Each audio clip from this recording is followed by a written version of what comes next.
London. 1726. The air does not breathe here. It chokes. It is a heavy, damp shroud woven from coal smoke, rotting wood, and the open sewers that bleed into the River Thames. This is not a city of grand palaces or romanticized history. This is the gutter of the 18th century. A place where life is cheap, and death is often brutally intimate. Our story does not begin with ghosts, or mythical beasts. The darkest monsters walk on two legs. They sleep in your bed. They drink at your table. And they wait, in the shadows of a rented room. John Hayes was a carpenter. A man who worked hard, but gripped his coins with fists of iron. He was known to be miserable, violent, and fiercely protective of his wealth. His wife, Catherine, carried the bruises of their miserable union. But Catherine was not a victim waiting for salvation. She was a woman nursing a cold, calculated hatred. A hatred that slowly poisoned the air of their small lodgings. Sharing their roof were two lodgers. Thomas Billings, a young man with a weak mind and a dark devotion to Catherine, and Thomas Wood, a friend easily swayed by the promise of coin. Catherine whispered to them in the dead of night. She spoke of freedom. She spoke of gold hidden beneath the floorboards. And she spoke of murder. March 1726. The wind howled against the thin glass of their window. They sat around a splintered wooden table. John Hayes was drinking. The men poured him cup after cup of cheap, burning gin. They watched him, waiting. Catherine sat in the corner, her eyes fixed on her husband, silent as a grave. Hours bled into the night. Finally, the alcohol pulled John into a heavy, suffocating sleep. He slumped forward, his breathing wet and ragged. The room fell completely silent. Only the crackle of the dying hearth fire remained. Thomas Wood stood up. He did not hesitate. He crossed the room, and his hand gripped the cold, wooden handle of a heavy carpenter's axe.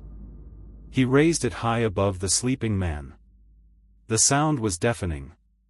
A sickening, wet crunch of steel splitting bone. John Hayes did not wake. He did not scream. But his body convulsed.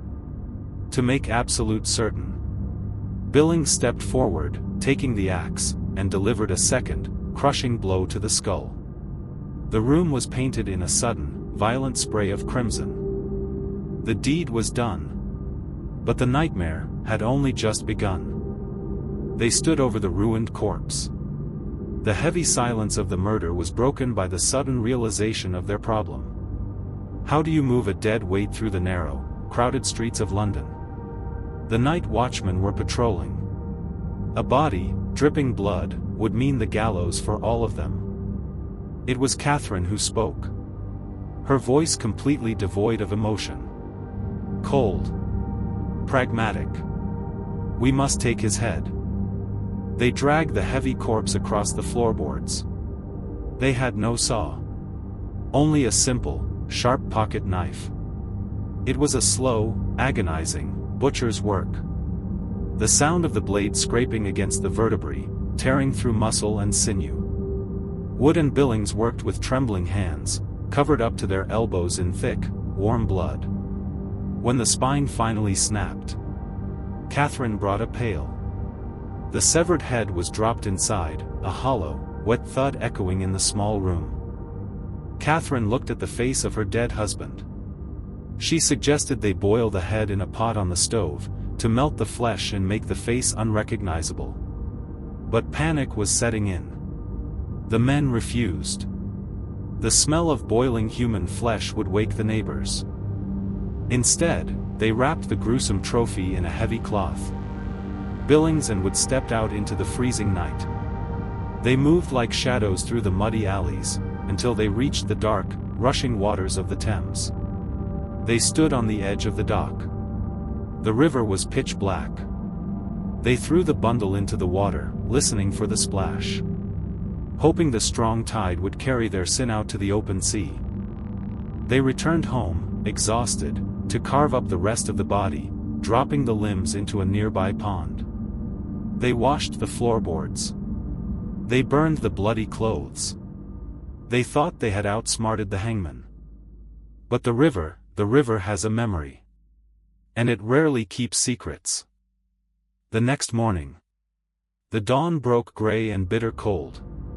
The tide had retreated, leaving behind a vast expanse of dark, foul-smelling mud on the riverbank.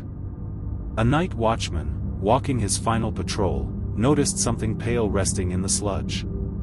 He raised his lantern. The weak light fell upon matted hair, pale skin, and dead, staring eyes. The river had rejected the offering. The watchman recoiled, the stench of the mud mixing with the sweet, metallic scent of blood. He immediately called for the magistrate.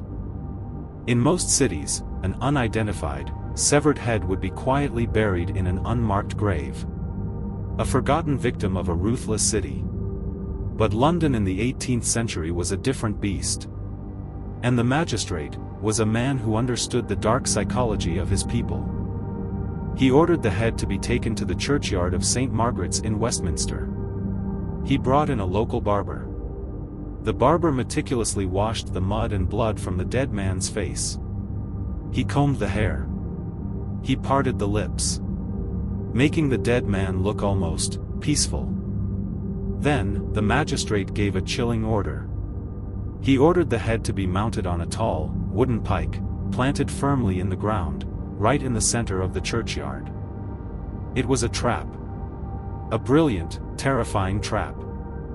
The magistrate posted armed guards in the shadows. He ordered that the gates of the churchyard remain open. Anyone passing by was encouraged to stop and look. Look closely at the severed head. Word spread through the city like a plague. The head in the Thames. Tens of thousands of Londoners flocked to the churchyard. They came out of morbid curiosity. A sea of faces, pushing and shoving, just to get a glimpse of the macabre display. The head sat there, for days. The pale skin slowly beginning to turn gray, the eyes sinking deeper into their sockets, the flies beginning to gather. The guards watched the crowd. They were not looking for criminals. They were looking for a reaction. A gasp. A sudden turning away. A look of recognition. And then, it happened. A man named Ashby, a friend of John Hayes, pushed through the crowd. He looked up at the pike. His face drained of all color. He fell to his knees, pointing a trembling finger at the rotting face. "It is John," he whispered. "It is John Hayes." The trap had closed. The identity was known. The investigators moved swiftly. They went to the lodgings. They found Catherine, sitting quietly in her room. They found the hastily scrubbed floorboards, the stains that could never truly be washed away. When confronted with the sheer weight of the evidence, the men broke. Billings and would confess to everything, detailing the gruesome butchery in the dead of night. The wheels of 18th century justice turned quickly. And they were merciless. Thomas Wood died in prison, his body giving out before the hangman could claim him. Thomas Billings was taken to Tyburn, paraded through the streets in a cart, and hanged by the neck until dead. His body was then hung in chains, left to rot in the open air as a warning to others. But for Catherine Hayes, a darker fate awaited. Under English law, a woman murdering her husband was not simply murder. It was petty treason. An act of rebellion against the natural order. And the punishment for petty treason was the fire. May 1726. Catherine Hayes was dragged to Tyburn. The crowds were massive. Screaming, jeering. She was tied to a thick wooden stake. Stacks of dry wood and bundles of straw were piled high around her legs. The executioner approached with a burning torch. Usually, the executioner would pull a rope around the condemned woman's neck, strangling her out of mercy before the flames could reach her flesh. But as the fire was lit, the flames caught the dry straw too quickly. The fire surged upwards, catching the executioner's hand. He screamed and let go of the rope. Catherine Hayes was not spared. She burned alive. Her screams echoed over the massive crowd, a horrifying symphony of agony that lasted for what felt like an eternity. The smoke blackened the sky above Tyburn. The smell of burning flesh hung over the city for days. The story of Catherine Hayes, the head on the Pike, and the fire at Tyburn, faded into history. But it remains a brutal reminder. The most terrifying stories are not born from the supernatural. They are born in small, quiet rooms. Born from greed. Born from hatred. And executed by the cold, steady hands of ordinary people. The darkness is real. And it is always waiting. The archives hold thousands of forgotten monsters. Subscribe to enter the next tomb.